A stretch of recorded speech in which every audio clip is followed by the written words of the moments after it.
Assalamualaikum warahmatullahi wabarakatuh. Hmm, Perkenalkan, nama saya Muhammad Aryansah dari kelas TI 19I.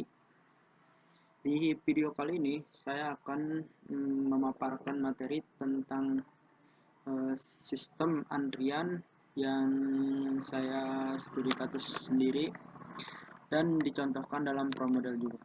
Kita langsung saja ke pembahasannya. Oke, penjelasan masalahnya kembali. Oke, saya telah melakukan studi kasus di salah satu tempat pencucian sepeda motor di Rengas Dengklok.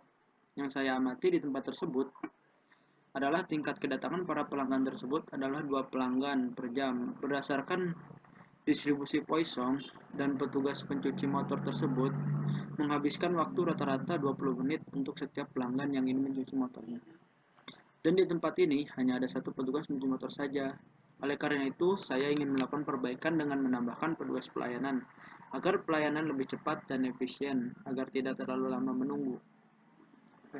Ini adalah karakteristik sistem operasi pelayanan tunggalnya. Itu lambdanya 2 pelanggan per jam kedatangan, sementara mu-nya 3 pelanggan per jam yang bisa dilayani.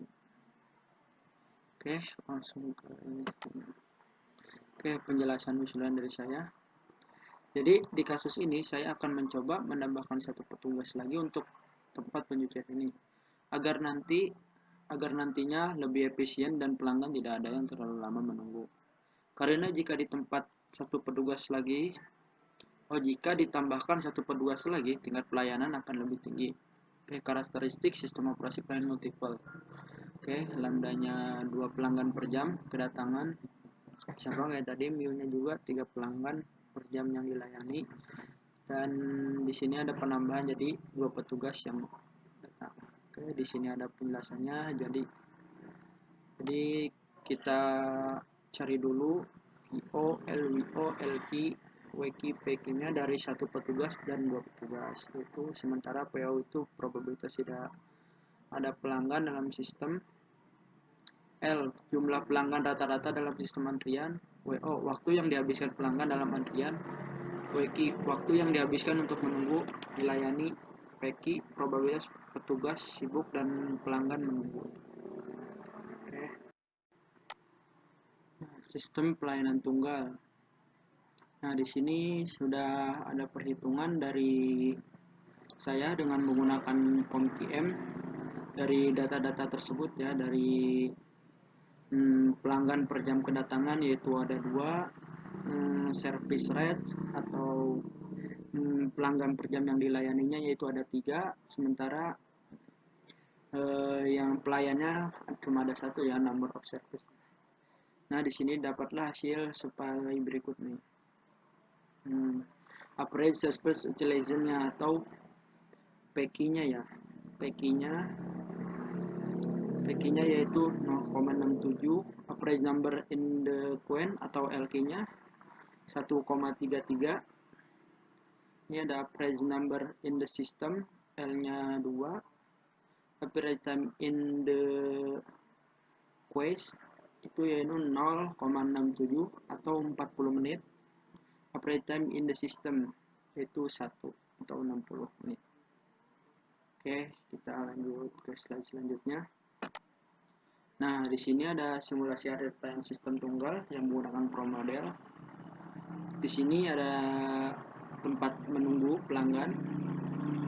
Pelanggan tadi digambarkan ada 2, sementara pelayan cuma ada 1. Nah, di sini cuma dikasih tambahan ya, cuma ada kasir. Biasanya kan habis dilayani pasti melakukan pembayaran.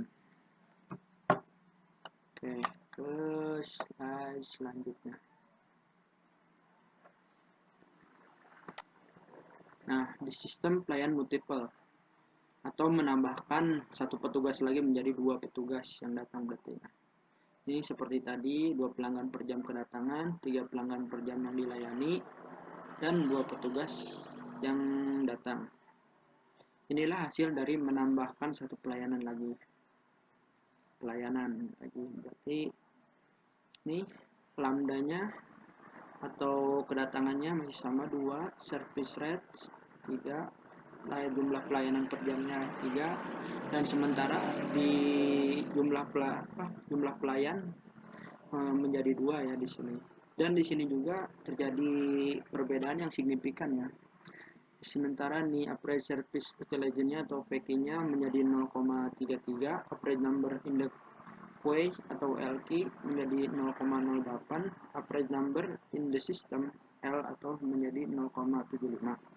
Average time in the queue menjadi 0,04 atau 25 menit. Average time in the system jadi 0,38 atau 25 menit.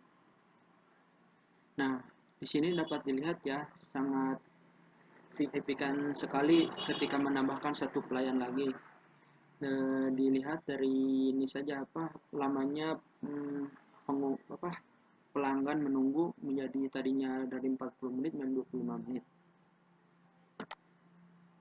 Nah, ini simulasi dan pelayanan sistem multiple tadi sama seperti tadi, dimulai dari tempat menunggu pelanggan, kemudian pelanggan masuk mengantri, dan di sini terjadi perbedaannya.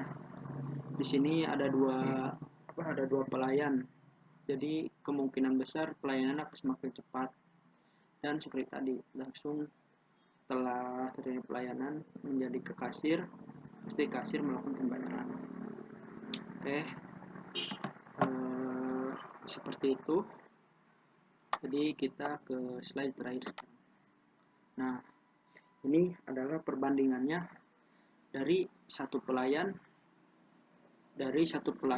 ketika menjadi 2 pelayan, itu perbandingannya seperti apa. Ini kita dilihat dari L-nya, yaitu di L ada 2, sementara di 2 pelayan ada 0,75, di WO menjadi 1, di 2 pelayan menjadi 0,38, LQ di 1 pelayan 1,33, di 2 pelayan 0,08, WQ-nya di 1 pelayan 0,67 atau 40 menit, di 2 pelayan 0,04 sama dengan atau 25 menit. PQ-nya 0,67 atau di 1 pelayan itu 0,67, di 2 pelayan menjadi 0,33. Nah, dengan hasil ini, dengan permainan tabel tersebut, kita dapat melihat jika menggunakan 2 pelayan waktu menunggu mengalami percepatan. Sangat terlihat sekali ya perbandingannya. Jika dilihat perbandingannya, pelayanan lebih cepat menggunakan 2 pelayan, dan waktu menunggu juga pelanggan tidak terlalu lama. Oke, menurut saya segini saja video pemaparan materi dari saya. Maaf apabila ada salah-salah kata atau ada kekurangannya, mohon dimaklum. Sekian dari saya. Assalamualaikum warahmatullahi wabarakatuh.